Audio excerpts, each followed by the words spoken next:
हरे कृष्ण। ओम नमो भगवते वासुदेवाय। ओम नमो भगवते वासुदेवाय। ओम नमो भगवते वासुदेवाय। नारायणं नमस्कृतं नरं चैव नरोत्तमं देवीं सरस्वतीं व्यासं ततो जयमुदीरये। नष्टप्रायेषु अभद्रेषु नित्यं भगवत सेवया भगवते उत्तमश्लोके भक्ति भवति नैष्टिके। वाञ्छाकल्पतरुभ्यश्च कृपा सिन्धुभ्येव च पतितानां पावनेभ्यो वैष्णवेभ्यो नमो नमः। कृष्णाय वासुदेवाय देवकीनन्दनाय च नन्दगोपकुमाराय गोविन्दाय नमो नमः। हरे कृष्ण। श्रीमद्भागवत स्कंद 1 अध्याय 3 श्लोक संख्या 30।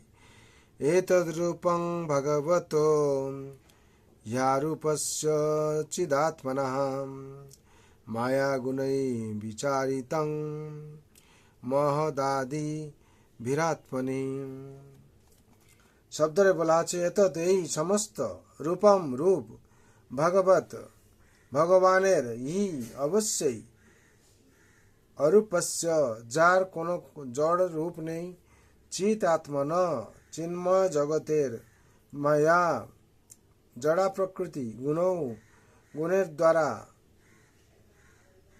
বিরচিতম নির্মিত মহৎ আদিভি মহতত্ব আদি জড় উপাদানের দ্বারা আত্মনি আত্মার। অনুবাদ।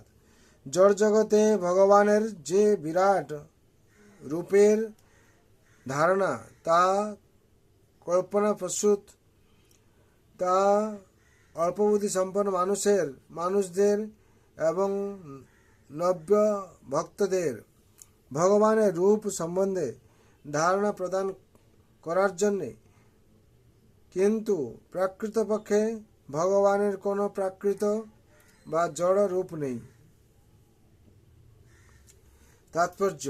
ভগবানের বিভিন্ন অবতারের বর্ণনা প্রসঙ্গে এখানে ভগবানের বিশ্বরূপ বা বিরাট রূপের উল্লেখ করা হয়নি, কেননা পূর্বলিখিত ভগবানের সবকটি অবতারই হচ্ছেন অপ্রাকৃত চিন্ময় রূপে, জড়ের কোনো সংস্রব নেই।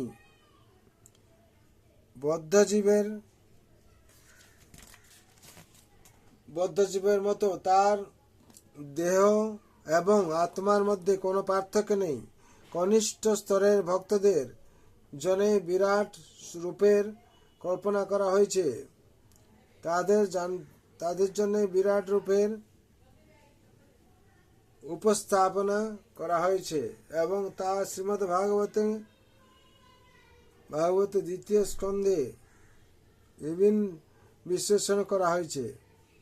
প্রকৃতপক্ষে এই সমস্ত বর্ণনা কনিষ্ঠ স্তরের ভক্তদের জন্যে। কনিষ্ঠ স্তরের ভক্তরা জড়াতীত কোনো কিছুর ধারণা করতে পারে না।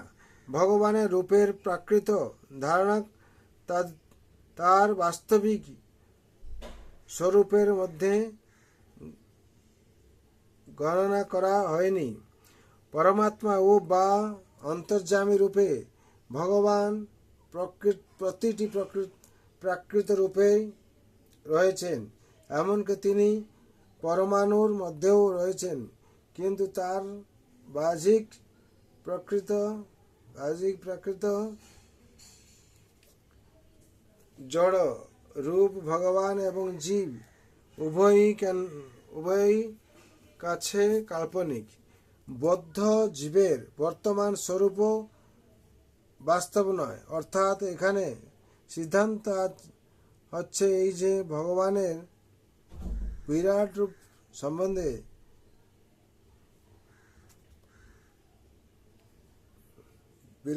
সম্বন্ধে যে জড় ধারণা রয়েছে তা কাল্পনিক। ভগবান এবং জীব উভয়ই হচ্ছেন চেতন এবং চেতন বস্তু বা তাদের স্বরূপে তারা হচ্ছেন চিন্ময়। হরিবুল। এখানে বিশেষ করে 30 নম্বর শ্লোকের তাৎপর্য সম্পূর্ণ হলো। ভগবান জীবের মধ্যে কি পার্থক্য এখানে বর্ণনা করা হয়েছে। এখানে হচ্ছে এখানে সিদ্ধান্ত হচ্ছে এই যে ভগবানের বিরাট রূপ সম্বন্ধে যে জড় ধারণা রয়েছে তা কাল্পনিক।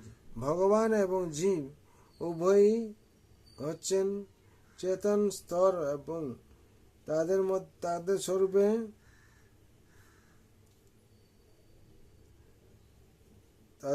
তারা হচ্ছেন চিন্ময়। বিশেষ করে আমরা এই শ্লোক থেকে যা শুনলাম পরম তত্ত্ব কথা, জড় জগতে ভগবানের যে বিরাট রূপের ব্যাখ্যান বা কল্পনা প্রসূত তা ভয়বুদ্ধি সম্পন্ন মানুষের এবং লভ্য ভক্তদের ভগবানের রূপ সম্বন্ধে ধারণা প্রদান করার জন্যে, কিন্তু প্রকৃতপক্ষে ভগবানের কোনো আকৃতি বা জড় রূপ নেই। বিশেষ করে এখানে আমরা জানতে পারছি ভগবান এবং ভগবানের ভক্তদের লীলা এই নিত্যম ভাগবত সেবায় ফলে প্রত্যেক দিন যদি আমরা ভাগবত শ্রবণ করি কিংবা পড়ি, তার ফলে আমরা ভগবানের লীলা, ভগবানের প্রকট, ভগবানের অবতার, ভগবান কীভাবে ভক্তকে কৃপা করেছেন সেই লীলা সমস্ত কিছু আমরা জানতে পারবো। তার জন্য বলা হচ্ছে নষ্টপ্রায় সর্বদেশু নিত্যম ভাগবত সেবা। প্রত্যেক দিন ভাগবত কী করতে হবে? পড়তে হবে, নাহলে শুনতে হবে। যদি আমরা শুনি তাহলে আমাদের সার্বিক মঙ্গল হবে, আমরা জন্ম মৃত্যু জরা ব্যাধি চক্র থেকে মুক্তি পাবো, মুক্তি ভগবানের কৃপা লাভ করব। তার জন্য বিশেষ করে আপনারা সবাই ভালো থাকুন, সবাই আনন্দ থাকুন। ভগবান রাতুল চরণে আমার প্রার্থনা রইল, প্রভুপাদ চরণে প্রার্থনা রইল আমার। সর্বভন্তু সুখিনা সর্বশান্তি নিরাময় সর্বভদ্রাণি পশ্যন্তু মা কস্যচিৎ দুঃখ ভাগ ভবেৎ। হরে কৃষ্ণ কৃষ্ণ কৃষ্ণ হরে হরে, হরে রাম রাম রাম হরে হরে। हरि नाम महाप्रभु की, जगत गुरु श्री प्रभुपाद की,